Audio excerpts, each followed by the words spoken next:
Hello प्यारे बच्चों, कैसे हैं आप लोग। उम्मीद करते हैं कि बहुत अच्छे से होंगे और अपने पढ़ाई को एकदम अच्छा तरीका से कर रहे होंगे।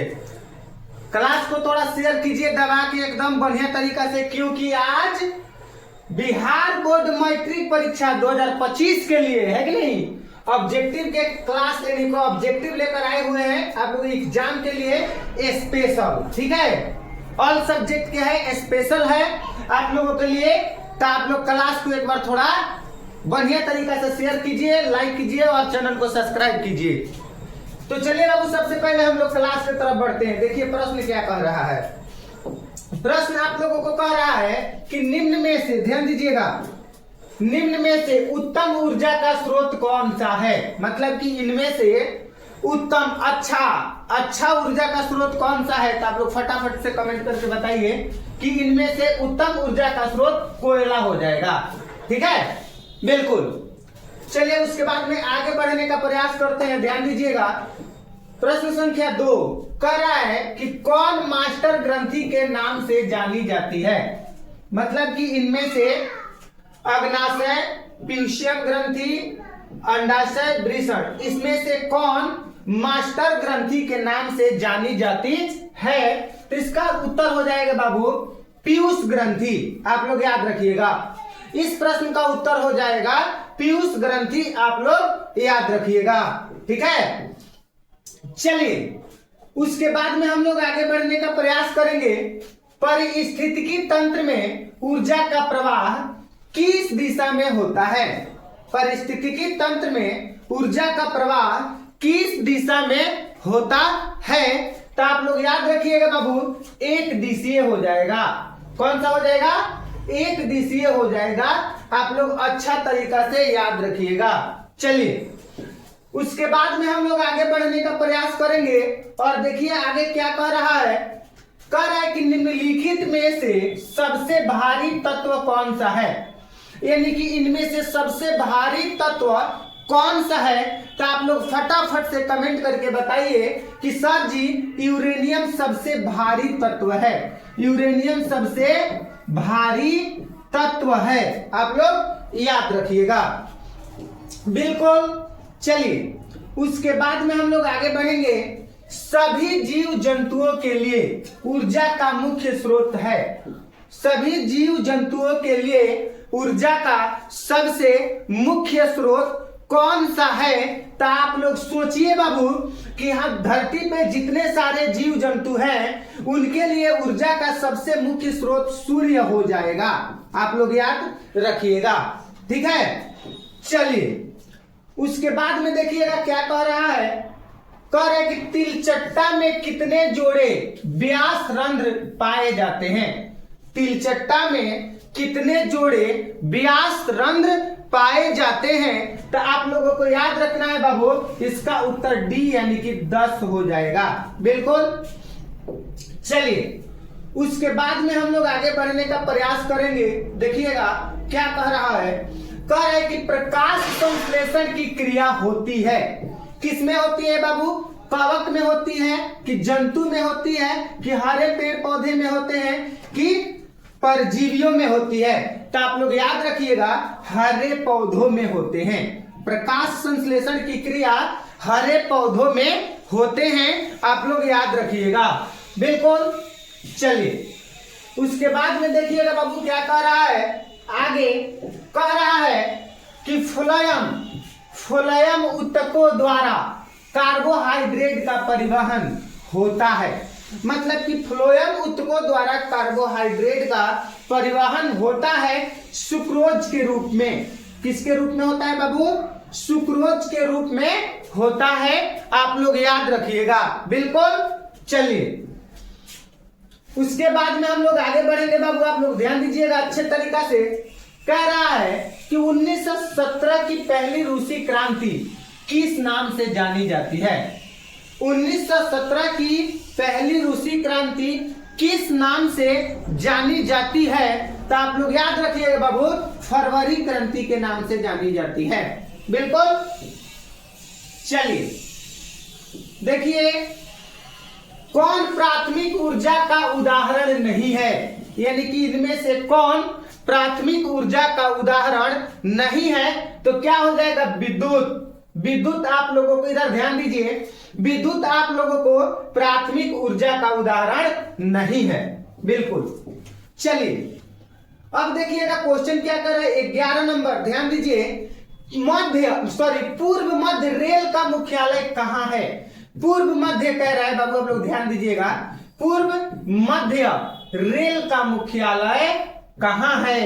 ठीक है, तो कहां हो जाएगा बाबू? आप लोग कमेंट करके बताइए फटाफट से, है कि नहीं? हाजीपुर। कहां पे होगा बाबू? हाजीपुर, आप लोग याद रखिएगा, बिल्कुल।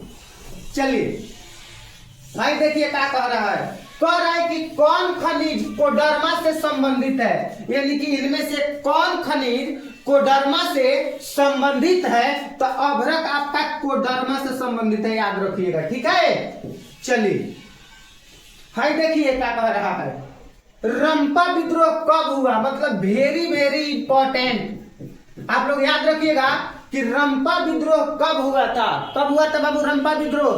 तो रंपा विद्रोह 1916 ईस्वी में हुआ था, आप लोग याद रखेंगे। कब हुआ था? 1916 ईस्वी में हुआ था, बिल्कुल। चलिए देखिए क्या कह रहा है, कह रहा है कि ऑपरेशन फ्लड का दूसरा नाम क्या है?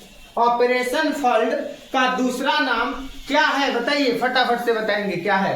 तो इसका नाम हो जाएगा श्वेत क्रांति, ठीक है। चलिए उसके बाद में देखिएगा बाबू क्या कह रहा है, कह रहा है कि लीची के उत्पादन के लिए बिहार में कौन दो प्रसिद्ध जिले हैं? यानी कि लीची के उत्पादन के लिए बिहार में कौन दो जिले प्रसिद्ध हैं? बता दीजिए, कौन हो जाएगा? मुजफ्फरपुर और वैशाली, ये जो दो जिले हैं ये लीची के उत्पादन के लिए प्रसिद्ध जिले हैं, ठीक है। चलिए आय तथा उपभोग का अंतर, आय तथा उपभोग का अंतर क्या हो जाएगा? ठीक से है कि नहीं? आप लोग बताइएगा क्या हो जाएगा? वचत कहलाता है। क्या कहलाता है? वचत कहलाता है, बिल्कुल। चलिए आगे देखिए, काफी इंपॉर्टेंट प्रश्न है बाबू। कह रहा है कि इनमें से कौन व्यापारिक बैंक की जमा का प्रकार नहीं है? यानी कि इनमें से कौन व्यापारिक बैंक के जमा का प्रकार नहीं है? तो अधिविकर्ष, क्या हो जाएगा? अधिविकर्ष हो जाएगा, ठीक है। चलिए उसके बाद में देखिएगा क्या कह रहा है, कह रहा है कि लाल सेना का गठन किसने किया था? लाल सेना का गठन किसने किया था? तो आप लोग बाबू ठीक से बताइएगा, ट्राटस्की, मतलब ट्रा है कि नहीं? ट्राटस्की, लाल सेना का गठन किसने किया था? ट्राटस्की, बिल्कुल। चलिए उसके बाद में देखिएगा क्या कह रहा है, नगर कहानी किस लेखक द्वारा रचित है? मतलब कि जो नगर कहानी है इनमें से किस लेखक के द्वारा रचित हुई है? मतलब किसके द्वारा लिखा गया है, ठीक है। मतलब सुजाता, किसके द्वारा बाबू? सुजाता, आप लोग याद रखेंगे, बिल्कुल। चलिए कह रहा है कि रहीम राम किसकी रचना है? रहीम राम किसकी रचना है? तो गुरु नानक की रचना है बाबू, आप लोग याद रखिएगा।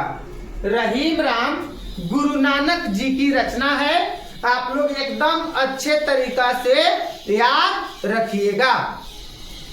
चलिए उसके बाद में देखिएगा क्या कह रहा है, ध्यान दीजिएगा।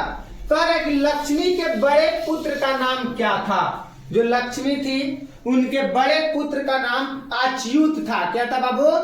अच्युत, आप लोग याद रखेंगे, अच्युत था। लक्ष्मी के बड़े पुत्र का नाम क्या था? अच्युत, याद रखेंगे, बिल्कुल। चलिए बाबू देखते हैं, एक वृक्ष की हत्या कविता में कवि शहर को किससे बचाने की बात करता है? एक वृक्ष की हत्या कविता में कवि शहर को किससे बचाने की बात करता है? तो नादिरों से बचाने की बात करता है। किससे बचाने की बात करता है बाबू? नादिरों से, ठीक है। देखिएगा, जब पंडित बिरजू महाराज को संगीत नाटक अकादमी अवार्ड मिला तब उसकी उम्र क्या थी। मतलब कि पंडित बिरजू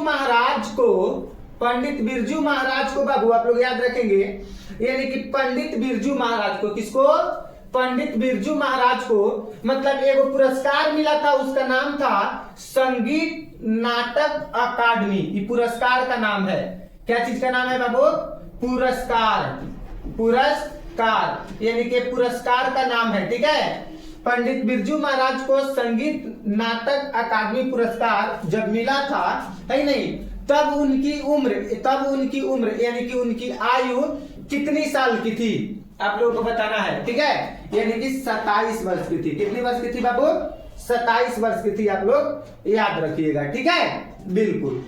चलिए उसके बाद में देखिएगा बाबू क्या कह रहा है, ध्यान देंगे आप लोग। कह रहा है सभ्य समाज की आवश्यकता है, मतलब जो हम लोगों की सभ्य समाज है, इस समाज को क्या चीज की आवश्यकता है, तो श्रम विभाजन की आवश्यकता है, आप लोग याद रखेंगे। देखिए क्या कह रहा है कि भारत में रेलवे की शुरुआत कब हुई थी, भारत में रेलवे की शुरुआत कब हुई थी, तो आप लोग बताइएगा बाबू। 1853 ईस्वी में भारत में रेलवे की शुरुआत हुआ था। 1853 ईस्वी में भारत में रेलवे की शुरुआत हुआ था। बिस्मिल्ला खां का निधन कब हुआ, मतलब जो बिस्मिल्ला खां थे उनका निधन कब हुआ था, तो 21 अगस्त 2006 ईस्वी को हुआ था। बिस्मिल्ला खां का निधन 21 अगस्त 2006 ईस्वी को हुआ था, आप लोग याद रखिएगा। चलिए आगे देखिए क्या कह रहा है बाबू, कह रहा है कि हीरे का अपवर्तनांक कितना होता है, मतलब जो हीरा है, हीरा का अपवर्तनांक यानी कि 2.42 होता है, हीरे का अपवर्तनांक 2.42 होता है, आप लोग याद रखिएगा, बिल्कुल। चलिए देखिए क्या कह रहा है कि विद्युत शक्ति का एसआई मात्रक होता है। विद्युत शक्ति का एसआई मात्रक क्या होता है आप लोग बताइए, तो वाट होता है। विद्युत शक्ति का एसआई मात्रक वाट होता है, आप लोग याद रखिएगा, ठीक है। चलिए उसके बाद में देखिएगा क्या कह रहा है, ध्यान से कह रहा है, 30 नंबर सवाल है, आप लोग ध्यान से देखिएगा। कह रहा है कार्य करने की शक्ति को कहते हैं, कार्य करने की शक्ति को हम लोग क्या कहते हैं बाबू, तो ऊर्जा कहते हैं। कार्य करने की शक्ति को ऊर्जा कहते हैं। आप लोगों को हम 30 प्रश्न कराए हैं, ठीक है, और 30 में आप लोग बताएंगे कि आप लोग कितने प्रश्न को सही किया, आप लोग कितने प्रश्न को आप लोग सही किए हैं, आप लोग कमेंट करके जरूर बताइएगा। मिलते हैं अगले क्लास में, तब तक सभी प्यारे बच्चों को नमस्कार, जय हिंद।